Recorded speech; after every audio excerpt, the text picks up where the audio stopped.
Hi, my name is Randolph Dameron, and I have own a startup called Cybersecurity for Seniors, and we are based in the Bay Area, but we're relocating to Las Vegas.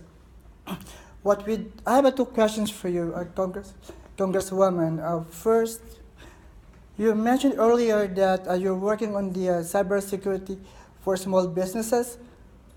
Can you explain that to us? What's that about? And the second questions I have is that is there any program for cybersecurity for senior citizens? Your constituent, right? In Las Vegas, there are about 300,000 senior citizens, right? But many of them were victims of social engineer and robocalls and other cyber scam. Is there any way you can explain to us if the Congress, if the federal government are doing something about that, or if there's any program that helps the local community in regards to protecting themselves, like kidnapping scam, social engineering, robocalls, and other things? Because we hear so much about cybersecurity breaches on government, small businesses, but we never heard about the common people, how they're protecting themselves, because FBI and law enforcement, they cannot handle helping the growing population of senior citizens when they make calls about if the calls they're getting is a scam. Well, welcome to Las Vegas. Thank you. I'll let the Congresswoman take those questions. Well, I think I'm the only former computer programmer in Congress. There's a couple people that have computer science degrees, but they never use them. So it seems to be I'm the go-to person when anybody talks about cyber and computer, and I'm really glad to do that. So I thank you for your question. But I sit in military, on armed services, and I sit on the space science and technology, and I will tell you that cybersecurity and our cybersecurity readiness is crucial. Everyone knows it, and we always say that, of course, we have lots of planes and lots of a big arsenal, but with computer code, have you ever had like a line of ants coming into your kitchen, and you're like, where did they come in from? You can't even see it. So sometimes modifying one tiny line of code can make a difference.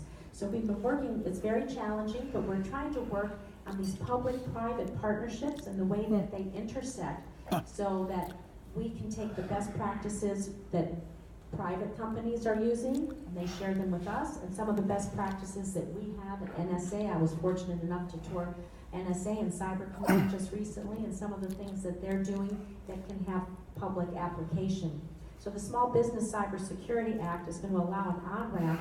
Let's say you're dog groomer. So how many dogs do they groom? They may have 1,000 dogs they groom over a year. If they hack into that, and that's maybe a few people own that business. Maybe your hairdresser, right? Your roofer might be a family business. Your insurance company might be a family business. And so we want to give people an on-ramp to find the best ways to protect themselves, because it's hard to hire a tech person.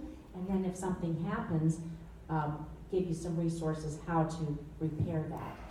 As far as the robocalls and those things, I think people are talking about some of those do not call lists like we put in for the telemarketing. We may have to do that now that we're in a different kind of world, because now they call your cell phone. Remember, they couldn't call your landline?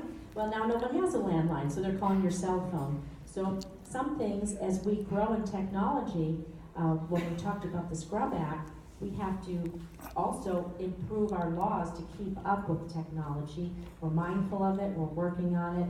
There's hearings and meetings every day. At least it's a very bipartisan issue. Cybersecurity and education are the two most bipartisan issues in Congress, and thankfully we're going to try to get some movement on those as soon as we can. Can we talk about transportation infrastructure? It's critical to our tourists.